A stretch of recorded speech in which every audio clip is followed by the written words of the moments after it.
There we go. What's up? We're live. We did it. Technology.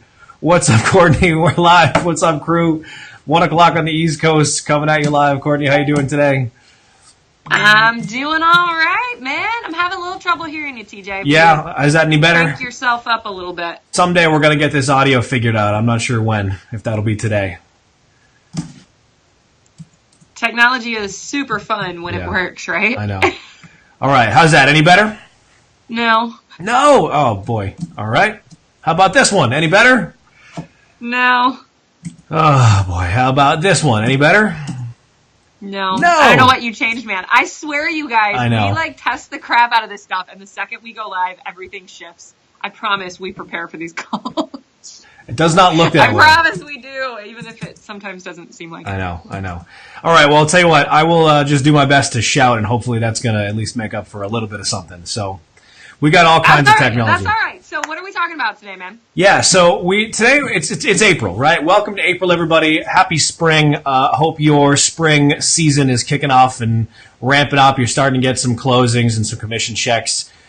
So today we thought we'd talk about how to survive in the spring, keep your sales going, keep your marketing going, keep your sanity intact while you're just crazy busy. Starting to get some viewers jump on. What's up, everybody? Thanks for joining us today. So we're talking about how to stay sane during the spring market as it starts to kind of pick up and go crazy. So we have 5 things to go down our list today. I don't know if we'll be able to spend a few minutes on all of them. I don't want to take forever. Everybody's Wednesday afternoon here. So real quick preview. Ready?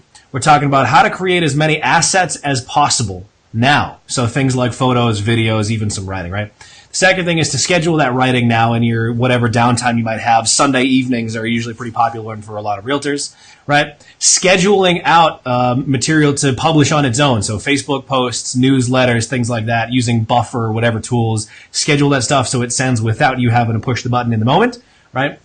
Doing some research to hire the right help. So inside salespeople or transaction coordinators, somebody that's going to be able to keep your time for you. What's up, Robert? Thanks for jumping on today. And then number 5 is to wrap up your to-do list for the second quarter now. Don't wait. Do it now, right? So that we don't let those things drag on too long. And then there's a bonus. Cordy, you want to throw the bonus in? I think this one might be more for you. No, I'm going to save the bonus because I want them to watch. Teaser. It's not a bonus if you just throw it in with the entree. Yeah. Okay. All right. So a little more content because we don't have seasonal businesses, TJ. However, so many of our clients are realtors and mortgage people, so it feels seasonal for a lot of our folks. And I think you and I over the last couple of years keep seeing this trend that people spend the first quarter like, heck yeah, I'm going to do everything. I'm going to research my website and I'm going to do all this writing. And then it hits April 1st and it screeches to a halt until September. And then they get to the third and fourth quarter and they don't have any business and they don't understand why. Well, that's because you didn't store enough nuts for winter, right? You didn't, you're not preparing for the fourth quarter in the first and second quarter. The first quarter has come and gone now. It's April. So there are some things that you can do over the next couple of weeks. That is May, June, July, August, which is the crazy time in most markets, that you can be prepared. So that's the context, just things that we've observed and advice that we give out on a regular basis. So, we're putting it all together here. So number 1 is one you brought up, which is creating the assets while you have the time. Can you, expound on that a little bit for us? Sure. So my favorite example of this is in the winter when we start, trying to share out photos of properties and everything's either covered in snow if you're up in the north somewhere, or the leaves are off the trees and everything just kind of looks blah. Every realtor knows what I'm talking about. Every professional real estate photographer knows what I'm talking about. The world just looks better in the spring and the summer. So now is your chance to leverage that.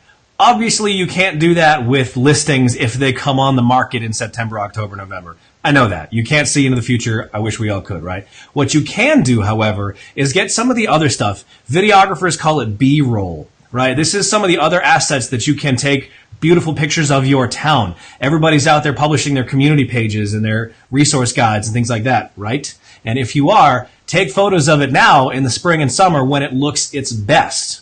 Right? So if this is part of your marketing strategies you haven't really hit yet or haven't hit as hard as you would like, now is the time to be getting the photos and the videos of all that stuff while it's starting to look its best. Spring flowers go a long way. Curb appeal matters for your marketing. just as much as it matters for the properties.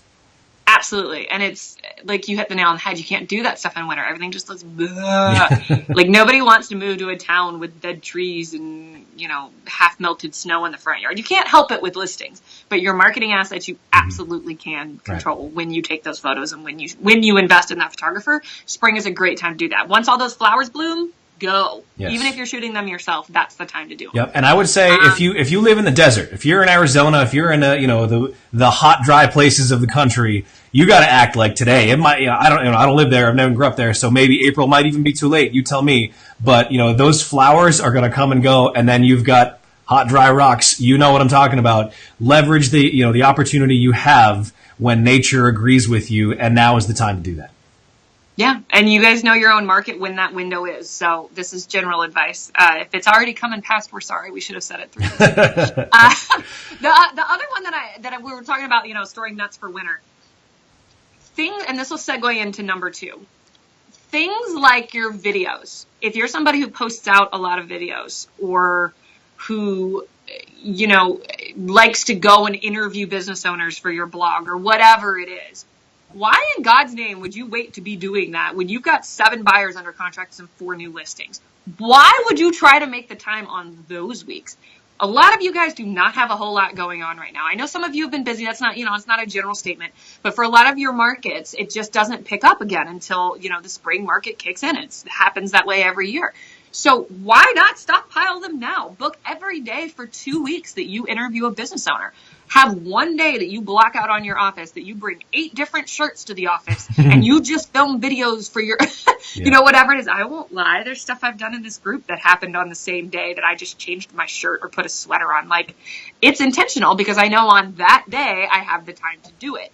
And thanks to scheduler tools, you can book out that content weeks in advance. So even if you just have a Dropbox full of them, so if you always do a video on a Friday, and you just didn't have time to do it this week, guess what? You still have a stockpile to pull from. So now while you have the time block, do the things that you find yourself not doing that you should when you have business to do. How can we keep generating new business for you? Okay. So that segues into do the writing, the most time-consuming piece for most people, and why a lot of agents don't dive in on content because I don't have the time. I don't have 3 or 4 hours a week to write a good blog post or a newsletter or whatever it is. So how can they store those nuts to last them through the spring? Sure. So right now, when you're the busiest, obviously this is when you have the most clients, the most sales, the most transactions. This is typically when you're doing the most real estate, right? And when you do that, this is one of the videos I just put out a few weeks ago. That's when clients are peppering you with questions. Now, some of the questions vary a little bit throughout the time of year. How can I sell my house in December is a different question than you might get in April. I get it. But this is when you're doing a lot of real estate. This is when you're relying the most on talking to your clients and educating them and being the expert. So I say that because it's likely that a lot of these conversations can spur, ideas and questions and answers in your mind. And as they come up, you can either just start writing them down, put a Google Doc together, spreadsheet, something like that. Whatever the tool might be. In my case, I'm an avid blogger, right? So I have more draft blog posts than I have published blog posts. There's no reason you can't get in there, hit the add new button and start typing, and then come back to it another day when you're ready to actually publish it. You can put the title in there, some links to further resources so you can go back and look at what you were looking at today. It doesn't have to be polished yet. Just get it going so that when you come back to it and you sit down and go, I don't know what to write about. Well, now you have 15 things that you started back in the busy season. And you went, oh, yeah, I remember back in April when everyone was asking me this. That's the one I got to go write about. You have such a good habit of that. I envy you. I never do. I control my inbox and probably write like 3 dozen blog posts just based on questions I've answered for people. Like, that's such a good tactic, and I envy your discipline in doing that because you've seen my website. I've done do as I suggest, not as I do, guys. That's the point there. So we got a comment here from Robert. Robert says he's got 0 clients, so might as well store some nuts. I'm sorry to hear that, my friend. That's part of the reason we're here. Right, going to help you pick up a little bit of business. Throw that on an overlay there. So, I mean, there's the opposite end of the spectrum too. If you're not busy right now, just like a lot of folks find themselves not that busy in the later times of the year, great, capitalize on that. I wish I could send you a couple buyers and sellers right now, Robert, or anybody else that's that's looking for some business. I don't have that for you, but at the very least, we can talk about how to capitalize on the time that you have And Robert, that gives you more opportunity to dig even deeper on this stuff that we're talking about than some of the folks that are slammed right now. So if there's a silver lining, that's what I would see it as. Yeah, for sure. And you always have time is our most valuable asset, right? So a lot of our businesses, including TJMI's, we have very ever-changing job descriptions. When you've got 4 new listings, your job description is very different than when you're working with 4 buyers, or you've got 3 that are about to close, or you've got nothing and you're working on all of your marketing and lead gen. There's always something to be done. If you're an agent who, lets yourself work 2 or 3 days a week and then complains about not having any clients, what the heck did you do with the rest of your business hours? There is always something to do. There are emails to be sent, there are blogs to be written, there are ads to be run, learning those tools. There is always something to be done. So if you don't have any clients at this moment, great. You've actually got an advantage on a lot of agents because they don't have time to prepare for fall. Mm-hmm. Do the work now, and you'll make sure your pipeline is full through the 3rd and 4th quarter, right? Mm-hmm. All right. So segue from one to the next. So we're stockpiling all these videos and photos and blog posts and all of these things. Now we're so lucky in today's age that we have all these scheduler tools available to us. We have been using Buffer for a long time. I know you and I use it for some of the clients that we collaborate on. I use it in my own businesses. I use it for the running club. I use it for stinking everything because I can go at any moment and see everything I have booked out for the crew for weeks in advance when we plan that far ahead. And the running club, like I work with a running club and I'm a part of it, and so is my husband. And I literally have group run reminders booked out like 3 months in advance. I do it like a Saturday night with a beer in my hand. I write them all, and then I don't think about it again for 90 days until I notice that they stop. Like, that is a gift that we have available to us. Mm-hmm. So on the days that you have time as an asset, you can book all of that out. Now, you can schedule newsletters and those type of things, but I often like those to be a little more timely. But definitely your Facebook posts, your blogs, your tweets, your LinkedIn articles, why the heck not do them now? Mm-hmm. Now, I will point out, if you don't want to use an outside tool like Hootsuite or Buffer, you actually can schedule posts inside of Facebook now. There is a way to fill them out, and then instead of hitting post, you hit schedule, and you can tell it when you want it to publish it. You even have the option to temporarily publish things. It's a pretty robust little tool. I happen to like doing it in Buffer only because I like to see the whole future forecast of what I have laid out. That is helpful for me. And then I can also go in there and look at the engagement stats and that kind of stuff. So for me, I like Buffer. I know a lot of people have been swearing by Hootsuite for a decade now. So there are a lot of choices out there. So no official endorsement. I just personally like Buffer. But the point being, while you have the time assets, leverage them and take some things off your plate for those weeks that you don't have the time available to you. Get them scheduled out and stop worrying about it. Mm-hmm. Absolutely. I might add that for those that are really, particular about algorithms and, kind of the gears turning of the technology here, it is objectively better to use Facebook's native publishing tools than any third party like Buffer or Hootsuite when we're talking about Facebook. Buffer now syncs with Instagram better than it ever has before, and the same thing is true there. It's better to go straight to Instagram if possible, but be smart, right? If it's either Buffer or nothing, do Buffer. If you have the opportunity to do, all right, I'm going to do Buffer for Twitter and LinkedIn and the other stuff, I'm going to go straight to Facebook, same copy paste, hit the schedule button, but I'm going to be smart about where I do it, then great. Go as detailed on that as you can, as you have the bandwidth and the attention span for, shall we say. But if Buffer is always better than nothing, or whatever tool you pick. So quick little. For sure. Yeah. I mean, I think whatever tool you pick to use, the point is the same. Do it now.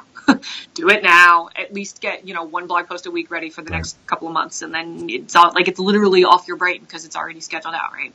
So bonus for me, if anybody knows of a way to schedule out Anchor, please let me know. I'm looking for one of those. I'm one of these that I like to batch record my episodes, and I would love to be able to just publish them out one at a time. But right now I'm doing it manually. And last week I published 5 in a row on the same day because I forgot. So if anybody knows of an Anchor way to do that, holla at your boy. I would love to know.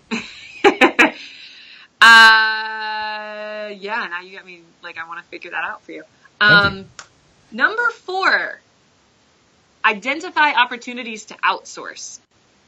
Now, this is a tricky one because agents struggle with outsourcing. Now, I'm not talking about bringing on somebody like TJ and myself and starting a new marketing program. While you can, of course, do that now, that's not what we're referencing in this moment. In this moment, I'm talking about let's say you do 60% of your transactions in a 90-day period. Would it maybe be worth paying into a transaction coordinator to help you get through that busiest time of the season? Maybe your lead gen is pretty solid, it's pretty steady, and you know it's going to stay that way. Guess what's going to suffer? Lead follow-up and lead conversion.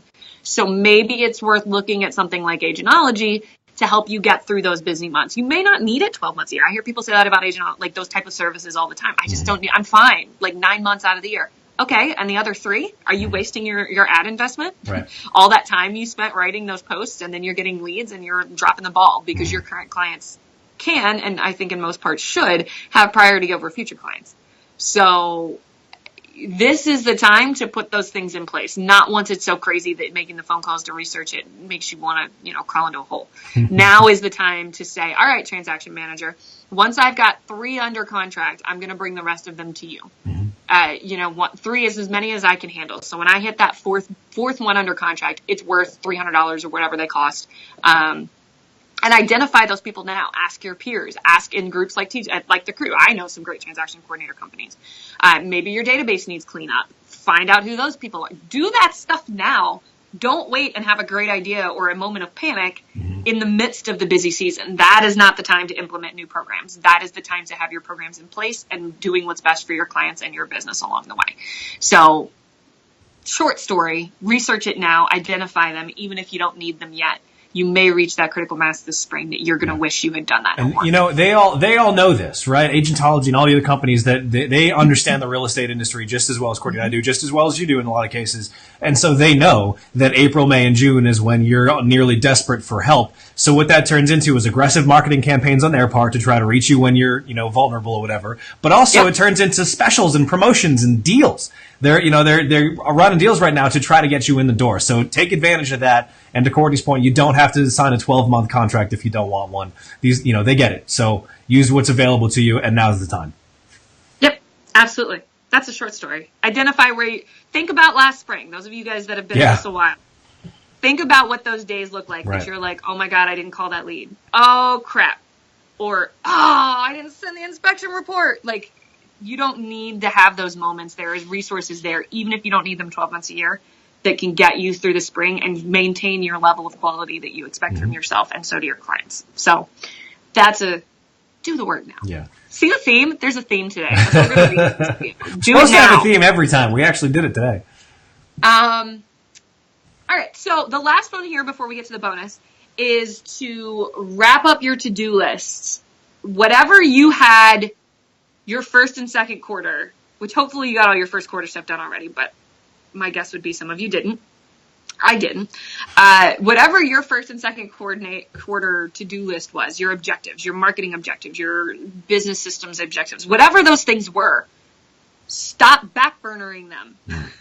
Get them done. The time when you have 6 buyers under contract and 4 new listings is not the time to be trying to, put a transaction management process in place or hire an assistant or, start blogging or start Facebook advertising or, that is not the time to do that. Do it now.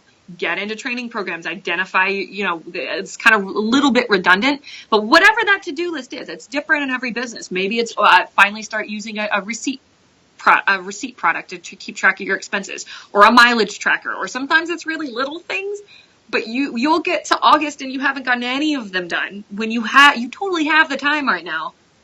Don't get to the third quarter and still have the same to-do list that you have today. Find out what the little things are, find out what the big things are, get as much of it done while you have the time. Do it now. Yep. Robert, thanks for the comments again, Robert. He's calling it seize the day. You're absolutely right, Robert. A lot of realtors, they already get the fact that you need to have your business cards ready, you need to have your signage ready, you need to have all these physical assets for when you're going to all these open houses and all these showings. Just extend that into processes and digital tools just as much as your business card, for example. But you've got an example on here, Courtney, that from our notes beforehand of switching websites, right? If you're planning on making some pretty big change to your marketing or sales process, either get it done in the next, week, maybe 2, or you might want to hold off on that one because you're absolutely right. You don't want a headache. You don't want your website going down in the middle of May or June. You don't want a new URL and all your signs are outdated or something. Either wrap it up now or maybe wait. That's what I would say. Sorry to our friends that are website vendors. Yeah. But I think you and I see that cycle that like when Right. the real estate market gets crazy, that's not the moment we're getting calls from agents. Right. Like we know it, we expect it, we prepare for it. So a smart agent, stores those nuts and Carpe's the DM. Carpe's the DM. As my mom I'm always gonna used to add. say. We were good Poet Society fans, so Carpe Diem always makes sense. I just referenced that yesterday or the day before, maybe. Absolutely. Did you really? Oh, Captain, my Captain. Yeah. Well, all right. I'll come back to that anyway. But Anyway, okay. Right. So, Wait. are you ready for the bonus, guys? Wait. I have one more. So here's one of the other nuts that I think everyone should be storing up before we get to your bonus, because yours is a good one. So I want to get mine under the radar and get overshadowed. Okay. Right now, you are learning lessons. You are going through April, and Robert, you're new. A lot of folks out there are fairly new at this. Some of you are seasoned vets, but every spring you think, "Oh boy, I'm stressed out about whatever it is."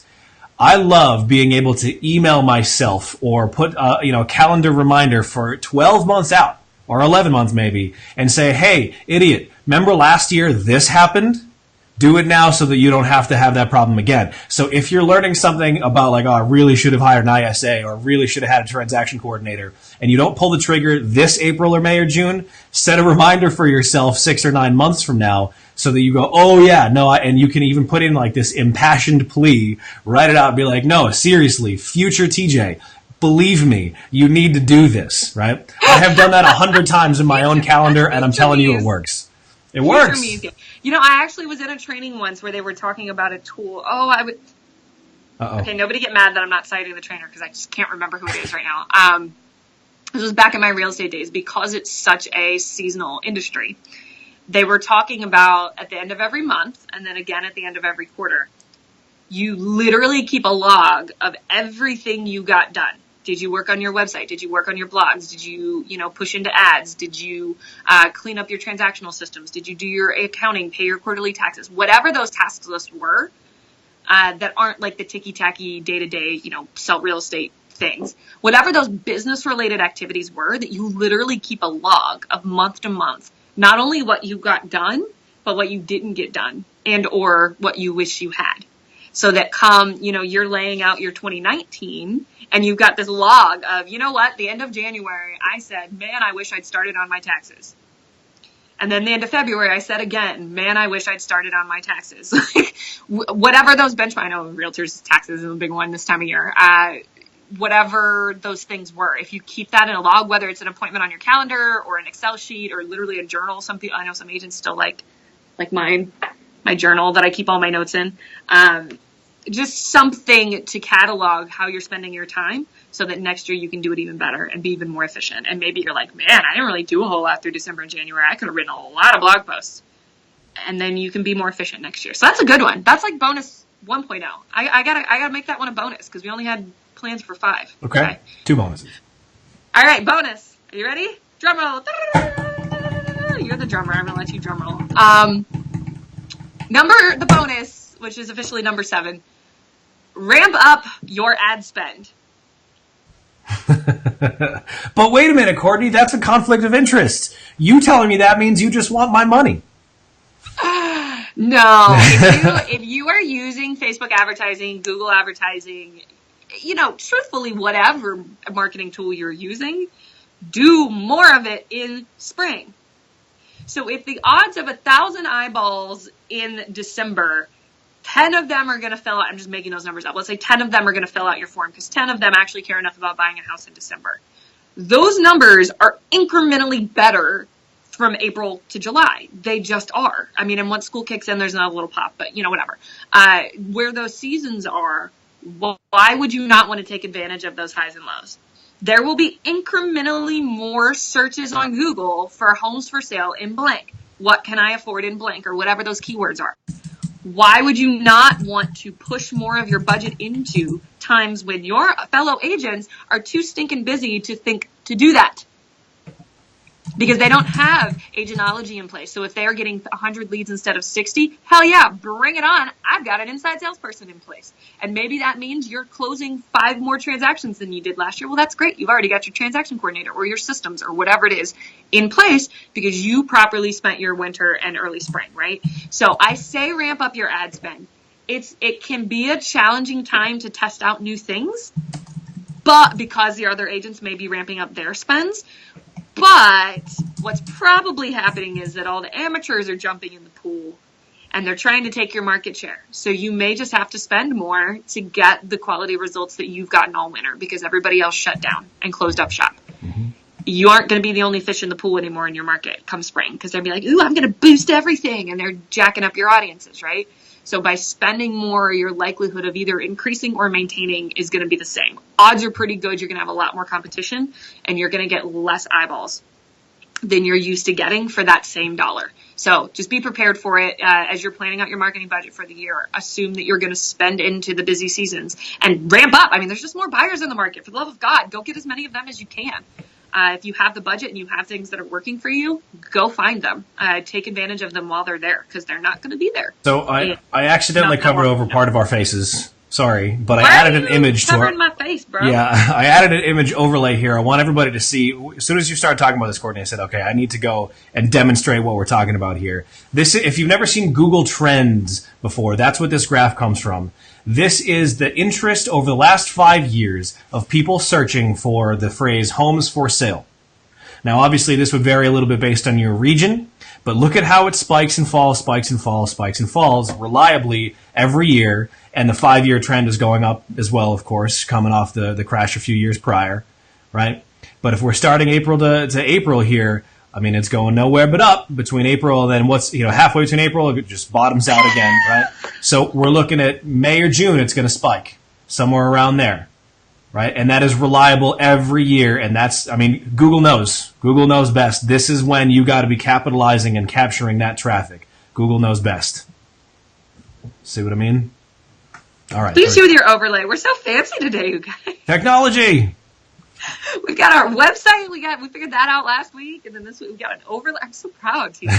Really if only we could start our videos successfully without fumbling over audio or streaming or whatever. I don't know. Well, thank you to the people that hang with us because I know. It's generally a hot mess for a few minutes every time. Know. All right, so let's recap. Yes. Here is our must-do list for the next couple of weeks for you guys. Now, if your spring has already kicked off, don't stress about it if you didn't already get this stuff done. Go serve the clients you have and get everything done you can for every week. Do the best you can. But if it still hasn't really kicked open, oh no, did I just disappear, TJ? You're here. Uh-oh. Well, there she is. Hey, she's back. What's up? Technology! All right. Woo! All right. So, just to recap, that's what I was heading towards. 5 plus 2 bonuses. Number 1, create as many videos, photos, everything that you can create now, create it now. Number 2, do as much writing as you can do. Newsletters, blog posts, content for your website, community pages, whatever they are. Do as much writing now as you can. Number 3, schedule out as many posts on your LinkedIn, your Facebook, your Twitter, your Instagram. Schedule out as much stuff in advance as you can. Number 4, research and hire anything you might need to outsource through the spring. Do it now. Identify those parties so that the second it ramps up, you have identified not only the budget, but the vendor that's going to help you with those things. Number 5, finish your stinking to-do list as best you can before it gets busy. Whatever your projects were for the spring, a new website, hiring a Facebook advertiser, whatever it is, try to ramp that up and get them done before things get crazy. And then our 2 bonuses. Yours? Mine. You want mine? Mine was to email yourself or put it on your calendar for next year, whatever you're learning now, whatever you're experiencing now when it's fresh in your mind. Put something so that you can remind yourself, ahead of time next year. Mm-hmm. And bonus number 2 was ramp up your ad spend on Google, Facebook, any marketing that you're doing. Try to ramp it up as much as you can to take advantage of the season when there's more buyers and sellers in the market than any other time in the year. Google knows it. Facebook knows it. You're going to have more competition because your competitors are going to be thinking the same thing. So to see the same or better results, you're probably going to have to ramp up another notch for the spring. So get while the getting is good, right? Is that a Southern thing, I think? To get while the getting is good. I like it. But anyway, we hope this has been helpful to help you kind of think about some things you can do at this time. Thank you guys for hanging out with us. If we're able to help you with any of these bullet points, please give us a shout. We know lots of good vendors and can help you kind of put game plans in place. Please give us a holler. Yep. And Yeah. I'm going to add Get one ready more to for that. spring, man. This is like the fun time when we were people connected to real estate. This is like Christmas. I'm going to add one more to that, and that is that this is a pretty DIY kind of a group. We have a lot of savvy folks in here that like to do their own marketing or at least have a hand in it. And so therefore we get a lot of questions about like, no, I don't want a service provider. I want to know which tools I should be using. Which day of the week should I be doing X, Y, or Z? Time of day, that kind of stuff. If you have specific questions about tools and timing and strategies that way, you're more the DIY type. We are absolutely willing to help with that kind of stuff. We have tested just about every system and tool out there in our own businesses and our clients' businesses. So things like Buffer versus Hootsuite, scheduling and Buffer versus scheduling native and Facebook, all these like really kind of low level details. If that's you're trying to get really good at the low level mechanics. That's the kind of stuff we can help with, as well as being the high level big picture stuff. Absolutely. So, all right, we got. I think that TJ, it's 1:31. We did it. 30 minutes. So, hey, listen, special shout out to Robert Taylor. Thanks for joining us today, Robert. All the comments. He's got one more plug in here. There we go. Create overlay. Thanks, Robert. I think, Robert, correct me if I'm wrong here, but I think that Robert is in Georgia. Is that right? I forget now. Apologies if I'm getting that wrong. But I know we have a few other Georgia folks in here. I know Karen Carr is down in Savannah. So, Robert, correct me if I'm wrong, but I think the two of you share a state. So thanks for the Georgia crew. Actually, shout out to Karen. You mentioned earlier, Courtney, about changing the wardrobe or something and doing multiple things in the same day. I know Karen has talked about doing that with her YouTube video strategy. So shout out to Karen. That works. Yeah, Robert says Georgia. I got it right. Excellent. And also shout out to Neil Mathwig. I don't think Neil's watching with us today. That's a busy guy, but he always talks about a lot of the same stuff too with promoting the content, scheduling it out, doing it. Day blocking is his term for it. A lot of realtors do time blocking. Neil does day blocking. Mondays are this, Tuesdays are that. I'm trying that strategy myself. So far, we're doing okay. Wednesdays are clearly content day. So I try to schedule these things out in advance based on the same type of approach. So shout out to those two.